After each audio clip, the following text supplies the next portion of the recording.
श्री महाभारत खिल्ल भागे 51 अध्याय। दंतवक्त्र और शालों का भाषण सुनकर के भीष्मक का श्री कृष्ण के प्रभाव का वर्णन करते हुए उन्हें प्रसन्न करने का निश्चय करना।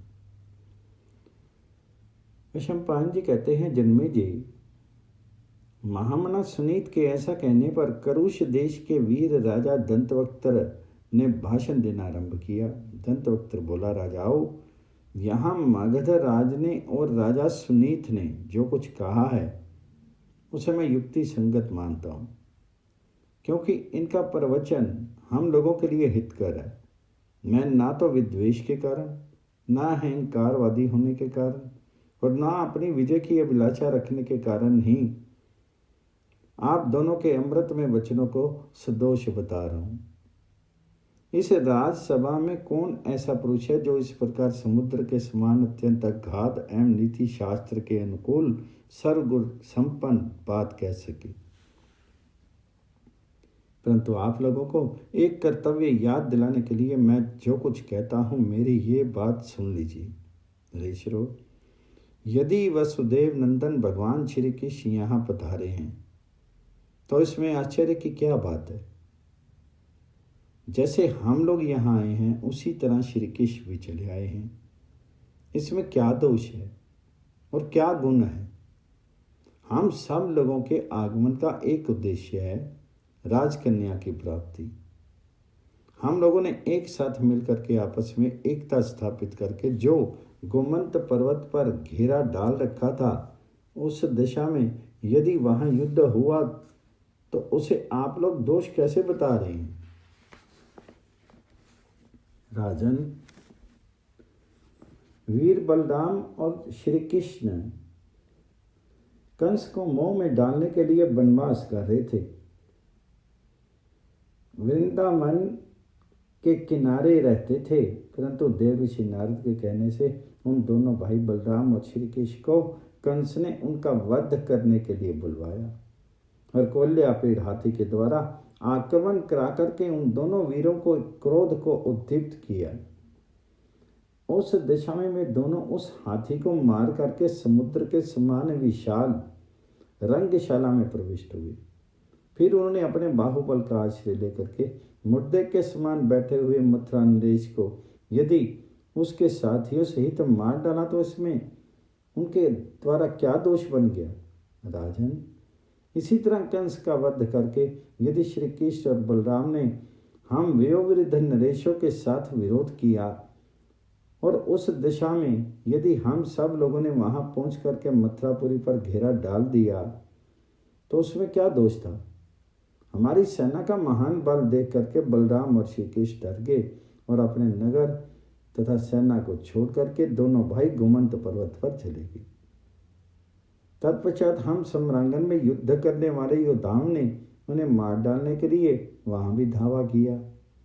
वे दोनों अभी जवान नहीं हुए थे और रणभूमि में पैदल ही लड़ते थे, इसलिए हमने हाथी, घोड़े, रथ और पैदल सैनिकों की चतुरंगिनी सेना द्वारा उनके साथ युद्ध नहीं किया।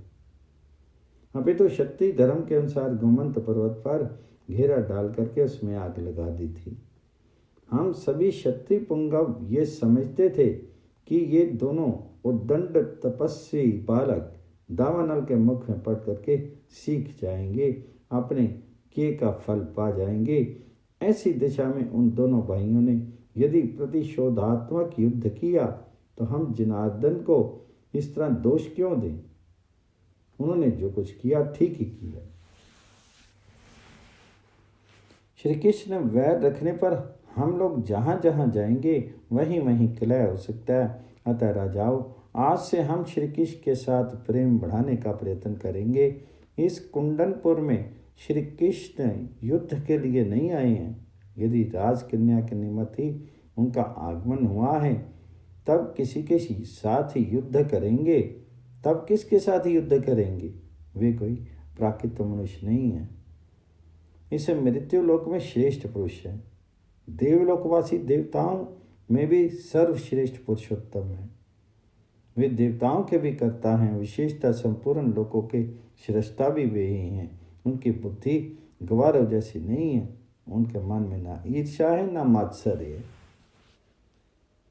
ये ना तो कठोर, ना दुर्बल और ना रोग शोक से पीड़ित ही हैं। ये तो सदा शरणागतों का दुख दूर करते रहे हैं। ये श्री कृष्ण साक्षात भगवान विष्णु तथा देवताओं के भी देवता हैं। इस समय ये अपने छद्म रूप को प्रकाशित करने के लिए गरुड़ के द्वारा यहाँ पधारे। श्री कृष्ण शत्रुओं का विनाश करने के लिए नाना प्रकार के अस्त्र शस्त्रों के साथ यात्रा करते हैं, परंतु उनकी इस यात्रा को वैसा मत समझो। इस समय तो ये श्री हरि भोज, वृष्णि, अंधक और यादवेंद्रों के साथ यहाँ प्रीति बढ़ाने के लिए ही आए हैं। अतः नरेश्वरो, हम सब लोग यहाँ महात्मा केशव को अर्घ्य और आचमन आदि दे करके उनका आतिथ्य सत्कार करेंगे। इस प्रकार संधि करके हम लोग श्री कृष्ण के साथ उद्वेग, भय और चिंता से रहित होकर के निवास करेंगे। बुद्धिमान दंतवक्त्र का ये वचन सुनकर के वक्ताओं में श्रेष्ठ शाल्व ने उन नरेशों से कहा। शाल्व बोला, राजाओं, यदि ऐसी बात है तो हम लोग श्री कृष्ण के भय से अब अपने अस्त्र शस्त्र नीचे डाल करके निहत्थे हो जाएं। संधि करने के हेतु से तो यही पता चलता है कि सब नरेश श्री कृष्ण के भय से कांप रहे हैं। अपने बल की निंदा करके दूसरे की स्तुति करने से क्या प्रयोजन। क्षत्रिय धर्म में स्थित रहने वाले नरेशों का यह धर्म नहीं है, जो महान राजवंशों में उत्पन्न होकर के अपने कुल की कीर्ति बढ़ाने वाले हैं। उन राजाओं की बुद्धि में ऐसी कायरता पूर्ण विचार का उदय कैसे हो सकता है। मैं जानता हूँ श्री कृष्ण समस्त अमरेश्वरों के स्वामी आदिदेव सनातन पुरुष हैं।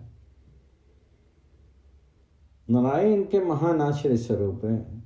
लोक में अजय वैकुंठ धाम के अधिपति चिराचर गुरु पापहारी विश्व वंदित भगवान विष्णु ही पृथ्वी का भार उतारने, कंसराज को मारने तथा हमारा विनाश और संपूर्ण लोकों की रक्षा करने के लिए देवकी के घर से प्रकट हुए।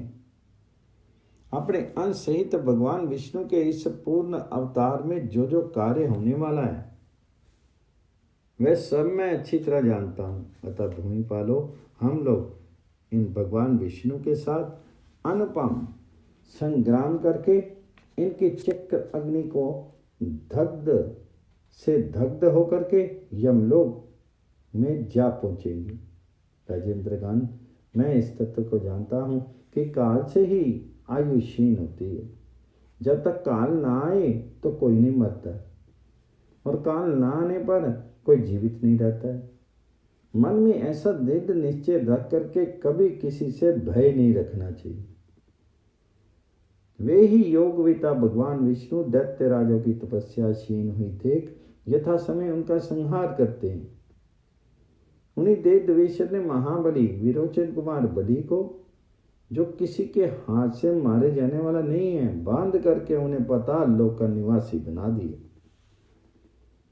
नरेश्वरों, भगवान विष्णु की ऐसी ही चेष्टाएं हुआ करती हैं। अतः आप लोगों का युद्ध के लिए विचार करना अनुचित है। श्री कृष्ण का यहाँ आना युद्ध के लिए नहीं हुआ है। राजकन्या जिस किसी का भी वरण करेगी उसी की पत्नी होगी, इसमें झगड़े की कौन सी बात। राजाओं में सदा अटल प्रीति बनी रहनी चाहिए। निशंपायन जी कहते हैं, जन्मेजय उन बुद्धिशाली नरेशों के इस प्रकार कहने पर भी राजा भीष्मक अपने पुत्र के कारण कुछ बोल नहीं सके। मैं अपने महान बल के घमंड में भरा रहता था। भार्गव अस्त्र से सुरक्षित था और रणभूमि में प्रचंड पराक्रम प्रकट करने वाला अतिरथी वीर था। भीष्मक ने मन ही मन अपने उस पुत्र का चिंतन करके इस प्रकार कहा। भीष्मक बोले, मेरा पुत्र सदा बल के घमंड में भरा रहने वाला और अभिमानी है। वह श्री कृष्ण और उनके प्रभाव को सहन नहीं कर पाता है तथा युद्ध में किसी से डरता नहीं है। इसमें संदेह नहीं कि श्री कृष्ण की भुजाओं के बल से कन्या का अपहरण होगा। उस अवसर पर महापुरुष के साथ महान विग्रह एवं युद्ध होकर ही रहेगा। उस अवस्था में श्री कृष्ण से द्वेष रखने वाला मेरा अभिमानी पुत्र कैसे जीवित रह सकता है? अतः मुझे श्री कृष्ण के हाथ से यहाँ अपने पुत्र की रक्षा होती नहीं दिखाई देती। कन्या के लिए पितरों का आनंद बढ़ाने वाले अपने ज्येष्ठ पुत्र को केशव के साथ और केशव को अपने पुत्र के साथ युद्ध करने का अवसर कैसे दूंगा? रुक्मी का मनोभाव मूर्ता से भरा हुआ है, अतः वह भगवान नारायण को रुक्मिणी का वर बनाना नहीं चाहता।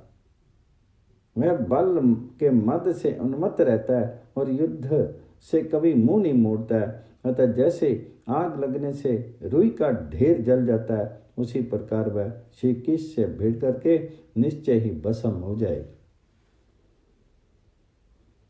विचित्र प्रकार से युद्ध करने वाले अत्यंत बलवान केशव ने करवीरपुर के शूरवीर राजा शिगाल को क्षण भर में धूल में मिला दिया।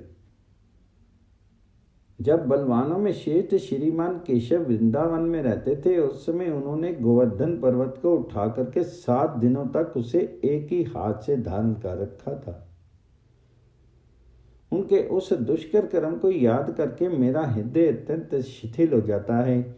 उस समय देवताओं के साथ वृतासुर विनाशक शचीपति इंद्र ने सहसा गिरिराज गोवर्धन पर आकर के श्री कृष्ण का गौओं के इंद्र के पद पर अभिषेक किया और उन्हें उपेंद्र कह करके पुकारा। जमुना के कुंड में निवास करने वाले घोर कारिया नाग अपनी विष अग्नि से प्रज्वलित होकर के काल और अंतक के समान प्रतीत होता था, किंतु इन श्री कृष्ण ने उसका भी जिस प्रकार दमन किया वह सबको विदित है।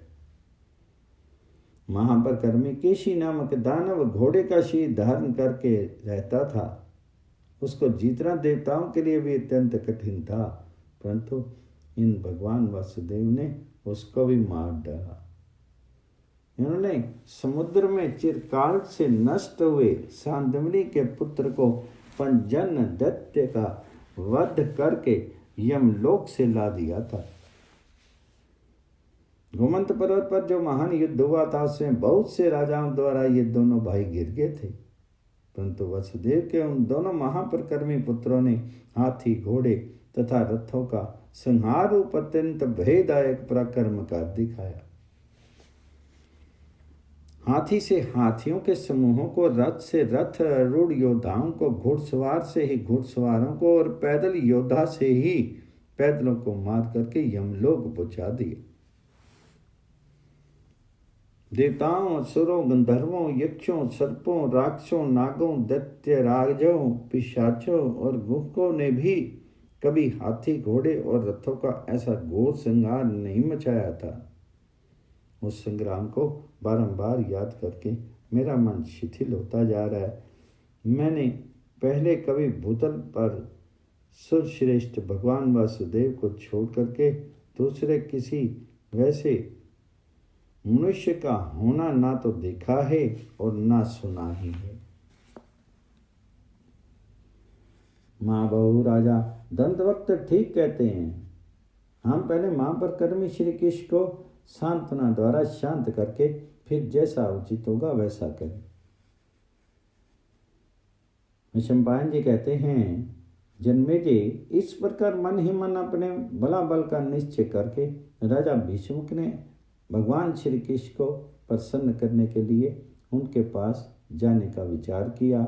बहुत से नीतिशाली विद्वान मंत्रियों के साथ विचार करते हुए राजा भीष्मक जब रात में सो गए, तब सेरा होने के साथ सूतों, मागधों और बंदियों के मुख से स्तुति एवं मंगल पाठ सुनकर के जागे।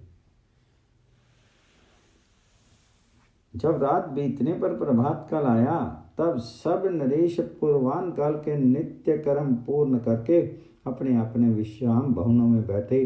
राजाओं ने अपनी ओर से जिन जिन राजकुमारों को विदर्भपुरी में भेजा था, उन्होंने लौट करके अपने अपने राजाओं के पास एकांत में जाकर के वहां का समाचार निवेदन किया। श्री कृष्ण के अभिषेक का समाचार सुनकर के कुछ नरेश तो बहुत ही प्रसन्न हुए, कुछ लोग अत्यंत दीन भयभीत हो गए और दूसरे राजा उदासीन तटस्थ बने रहे। इस प्रकार श्री कृष्ण के अभिषेक से चालित हुई मनुष्यों, हाथियों और घोड़ों से बढ़ी हुई वह सेना 3 भागों में बट गई और महासागर के समान विशुद्ध हो उठी। राजाओं में श्रेष्ठ भीष्मक उन नरेशों में भेद हुआ देख करके और स्वयं अपने ही किए हुए अचिंत्य अपराध का विचार करके मन ही मन चिंता से दग्ध होते हुए उन नारदेवों के समाज में उन्हें समझाने के लिए गए। इसी बीच में इंद्र के दूत राजा कृथ और केशिक के पास जा पहुंचे और सिर झुका करके एक पत्र निकाल करके उन्हें दिया। फिर वे राजाओं के समुद्र जैसे समाज में घुस गए। इस प्रकार श्री महाभारत के खिल्ल भाग हरिवंश के अंतर्गत विष्णु पर्व में रुक्मिणी संवर विषयक 49वां अध्याय पूर्ण हुआ। श्री महाभारते खिल्ल भागे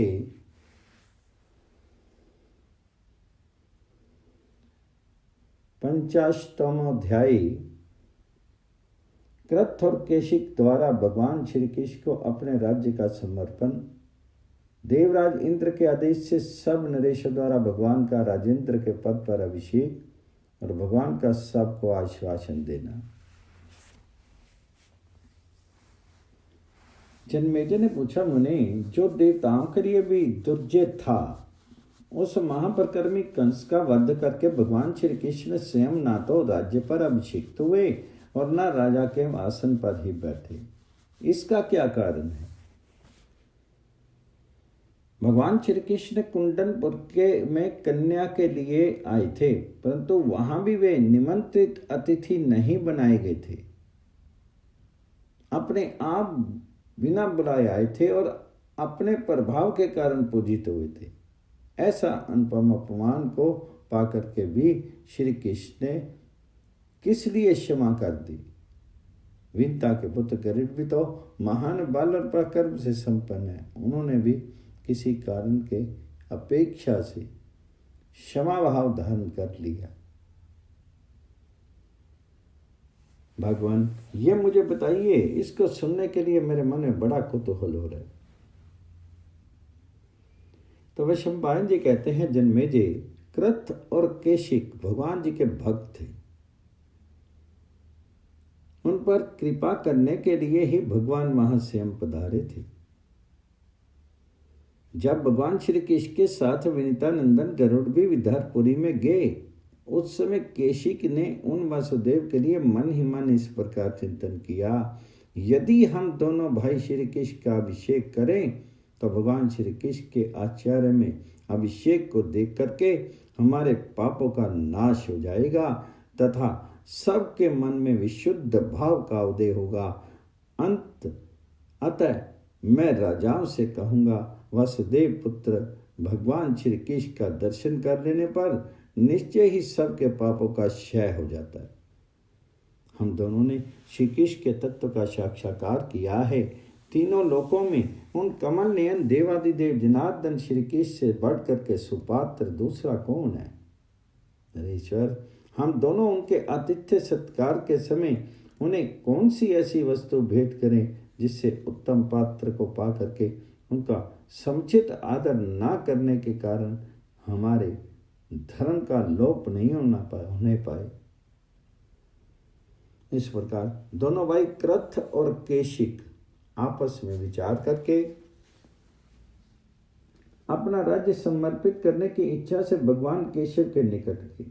भगवान के पास पहुंचकर विदर्भ नगर के स्वामी वे दोनों महाभाग वीर उन श्री हरि को सिर झुका करके प्रणाम करने के पश्चात उनसे इस प्रकार बोले, भगवान,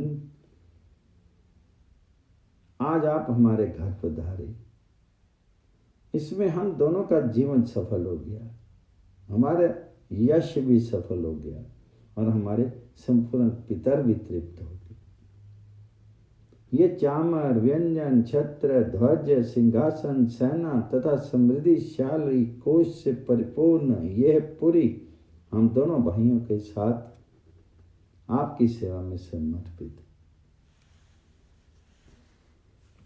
हम सब आपके माँ बाहो, आप उपेंद्र हैं, साक्षात देवेंद्र ने आपका अभिषेक किया है। हम भी इस राज्य का आपका अभिषेक करते हैं, सारा राज्य आपको दे रहे हैं। हम दोनों ने तो जो आपका अभिषेक रूप कार्य कर दिया है उसे बहुत से भोपाल अथवा स्वयं राजा जरासंध भी अन्यथा नहीं कर सकता। मगध देश का अधिपति महातेजस्वी राजा जरासंध आपका शत्रु है। उसने आपके विरुद्ध होकर के राजाओं को अभय प्रदान किया है।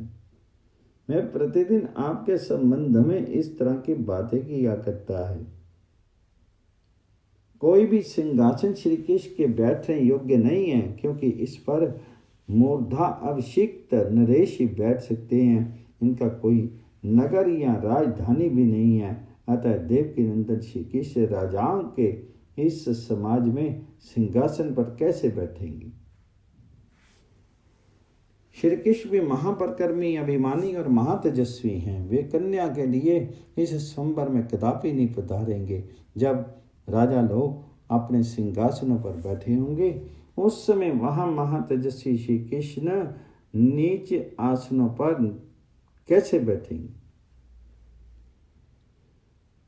इस प्रकार पूछे जाने पर राजा भीष्मक ने उसकी बात सुनकर के हम दोनों के साथ सलाह की और कलह की शांति के लिए उन्होंने आपके विश्राम के लिए उस समय भवन का निर्माण कराया है। प्रभु, आप देवताओं के भी आदि देव हैं। समस्त संसार आपके चरणों में मस्तक झुकाता है। आप मृत्यु लोक में इस मानव जगत में राजा ही नहीं राजेंद्र बन करके रहिए, जिससे नरेंद्रों के समुदाय में आसन का संकट, सिंहासन पर बैठने के प्रश्न को लेकर के विवाद उपस्थित नहीं हो। महातेजस्वी गोविंद, विदारु नगर में इन राजाओं को की राजेंद्रता को आप विचित कर दीजिए और कल प्रातःकाल रंगभूमि में एक उज्जवल सिंहासन पर विराजमान होइए। आज आप शास्त्रीय विधि के अनुसार अपने आप को अधिवासित राज्याभिषेक के पूर्वांग संस्कार से संपन्न कीजिए। फिर कल मैं ऐसा प्रयत्न करूंगा जिससे देवराज इंद्र के आदेश से सब राजा आपके अभिषेक के लिए वहां पधारेंगे। ऐसा कहकर के वीर कृथ और केशिक ने दोनों हाथ जोड़ करके सुश्रेष्ठ श्री कृष्ण को प्रणाम किया और राजाओं से भरे हुए रंग स्थल में देवराज इंद्र का वह आदेश पत्र भेजा। महातेजस्वी केशिक ने देवदूत के वचन को जैसा कि वज्रधारी इंद्र ने उसके द्वारा कहलाया था स्वयं लिख करके राजाओं को सुनाया तथा इंद्र के आदेश पत्र को भी पढ़ा। केशिक बोले, राजाओं, आप सब लोगों को ये विदित है कि अपनी महिमा से कभी अलग ना होने वाले भगवान श्री हरि गरुड़ के साथ अतिथि रूप से विदर्भपुरी में पधारे हैं। उन्हें आया देख करके ये उत्तम पात्र है ऐसा सोच करके राजा कृथ ने भगवान वासुदेव को धर्म के लिए अपना सारा राज्य समर्पित कर दिया। फिर भी मेरे भाई कृथ ने भगवान जी से कहा, प्रभु, ये सिंहासन आपकी सेवा में समर्पित है, इस पर बैठिए।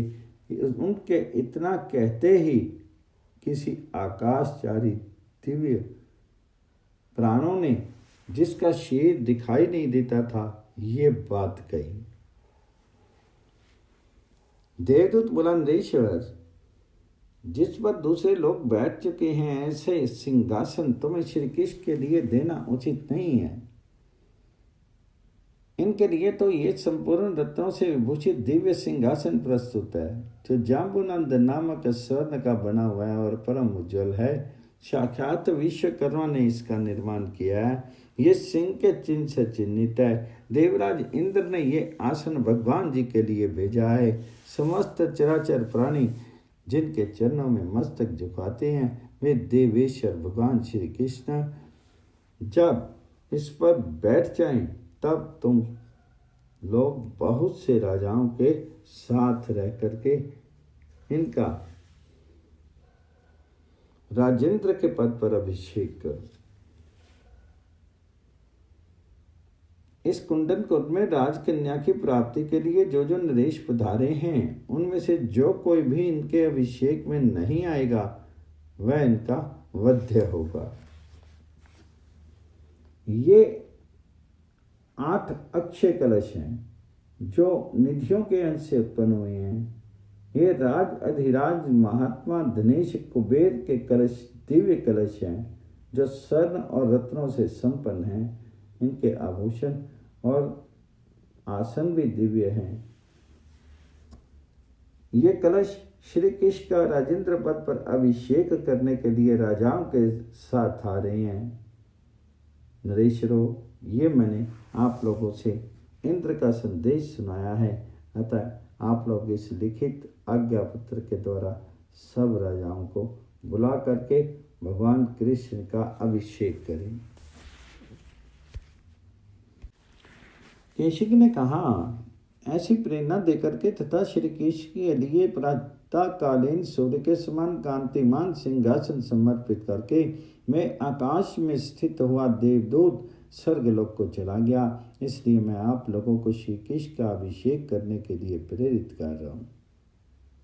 आप में से जो लोग यहाँ पधारे हैं उन सब के लिए साक्षात इंद्र के द्वारा दी गई इस आज्ञा का उल्लंघन करना अत्यंत कठिन एवं भयंकर है। आकाश से 8 कलशों द्वारा श्री कृष्ण का स्वयं ही अभिषेक होगा। ये अद्भुत दृश्य पृथ्वी पर सर्वथा दुर्लभ है।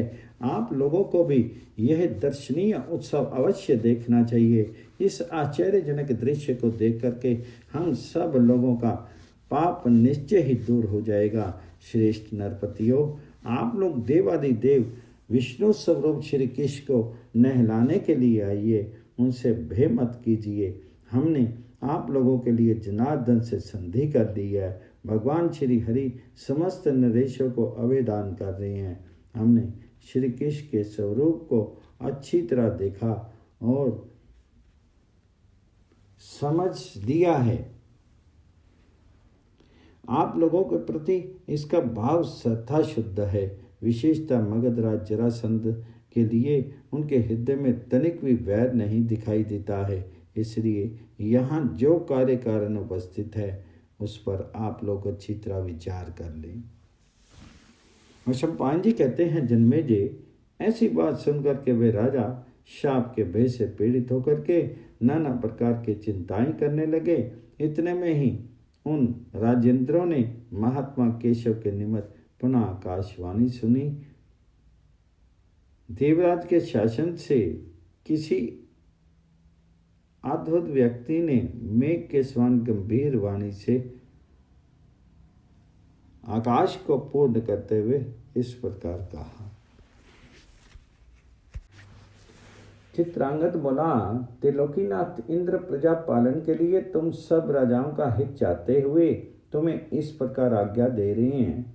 श्रेष्ठ नरेशगण, तुम लोग श्री कृष्ण के साथ वैर भाव रख करके अथवा श्री कृष्ण को वैरी बना करके जो उनके साथ रहते हो, ऐसा तुम्हारे लिए उचित नहीं है। तुम्हें एक दूसरे के साथ वैर भाव नहीं रखना चाहिए। तुम लोग परस्पर प्रेम भाव उत्पन्न करके अपने अपने राष्ट्रों में निवास करो। श्री कृष्ण शरणागतों का दुख दूर करने वाले हैं, परंतु शत्रुओं की सेना के लिए काल और अग्नि के समान भयंकर हैं। तुम लोग उनके साथ प्रेम भाव रख करके निश्चिंत एवं प्रसन्न रहो। साधारण मनुष्यों के लिए राजा ही देवता है, राजाओं के लिए देवता ही आराध्य देव है।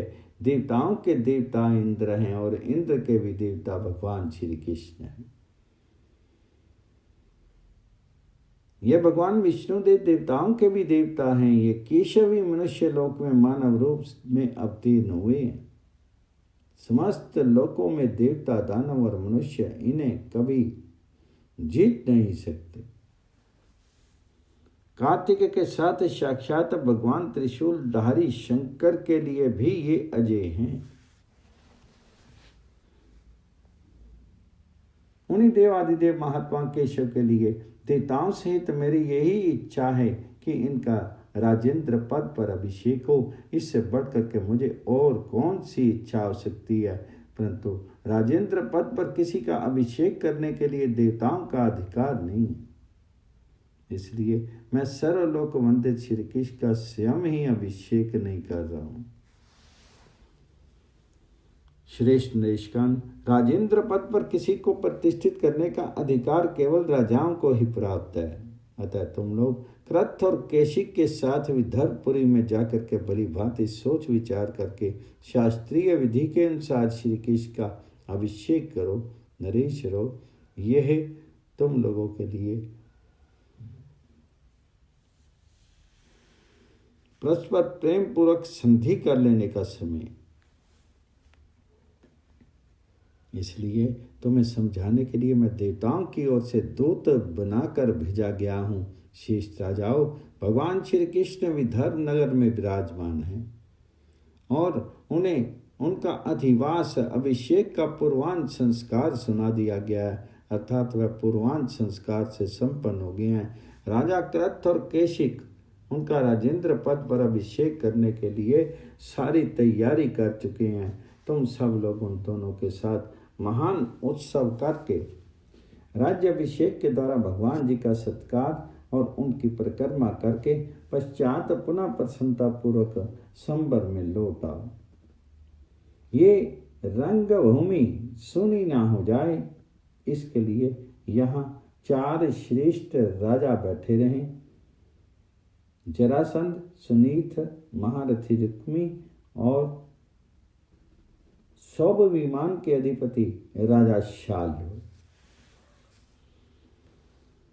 शंबान जी कहते हैं, इस प्रकार चित्रांगद के द्वारा कहेगी देवेश्वर इंद्र की आज्ञा सुनकर के उन सभी शेष नरेशों ने श्री कृष्ण के अभिषेक में जाने का विचार कर लिया। बुद्धिमान नरेश जरासंध ने भी उन्हें जाने की अनुमति दे दी। फिर तो वे राजा भीष्मक को आगे करके अपनी सेनाओं के साथ वहां गए। महाबाहु भीष्मक भी अपनी सेना के साथ दूसरी राजाओं की को साथ लिए केशिक के भवन में, जहां महाबाहु श्री कृष्ण विराजमान थे, वहां पे गए। उस समय अपने पुत्र के दोष से उनका चित्त चिंता की आग में जल रहा था। भगवान जी के स्नान के लिए सुंदर सुरम्य देव सभा इस भूतल पर उतर आई थी, जो दूर से ही प्रकाशित हो रही थी। वह ध्वजा पताकाओं से अलंकृत थी। उसमें दिव्य रत्नों की प्रभा सबूर व्याप्त हो रही थी। दिव्य ध्वजाएं फहराती थी, दिव्य वस्त्रों की पताकाएं उनकी शोभा बढ़ाती थी और दिव्य आभूषणों सजावट की सामग्रियों से वह सभा विभूषित थी। उसमें जगह जगह दिव्य पुष्पों की मालाएं लटक रही थी। दिव्य गंधों से वह सभा सुवासित थी। विमान पर चलने वाले कांतिमान देवताओं ने उसे सब ओर से घेर रखा था। दिव्य अप्सराओं के समुदाय, विद्याधरों के समूह, गंधर्व मुनि और किन्नर सब और आकाश में स्थित होकर के देवेश्वर श्री कृष्ण का यश गाते थे तथा मुनि, सिद्ध एवं महर्षि उनकी स्तुति करते थे। देवताओं की धुंधवियां आकाश में स्वयं ही बाजुट थी। आकाश में खड़े हुए देवता सब ओर से बारंबार पंच योनि जनित सुगंध चूर्ण गिरा रहे थे।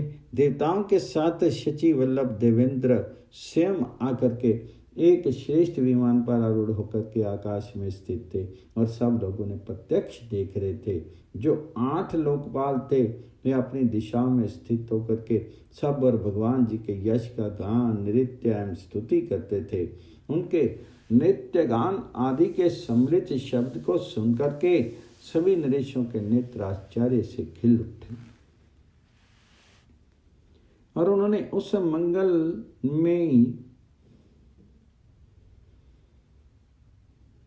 दिव्य सभा में प्रवेश किया उस समय बलवान महाबाहु केशी के समस्त नरेशों के पास जाकर के उनका विधि पूर्वक पूजन करके उन सबको भीतर ले आए। जब सुरश्रेष्ठ भगवान को समस्त राजाओं के शुभ आगमन की सूचना दी गई, तब संपूर्ण मंगलमय सामग्रियों से पूजित हुए वे श्रीमान हरि भवन से बाहर निकले।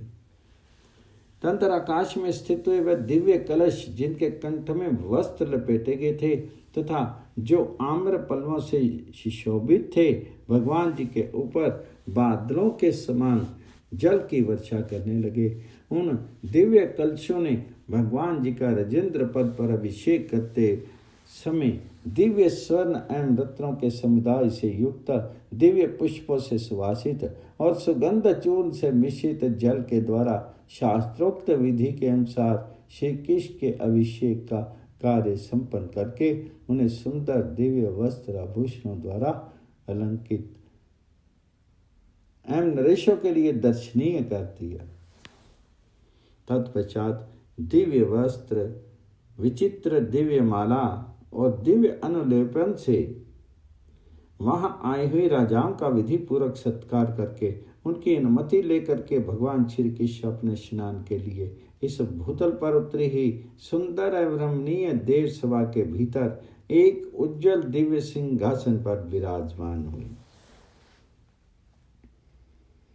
उस समय यादव तथा विदर्भ देशीय नरेश उनकी सेवा में पास ही खड़े थे।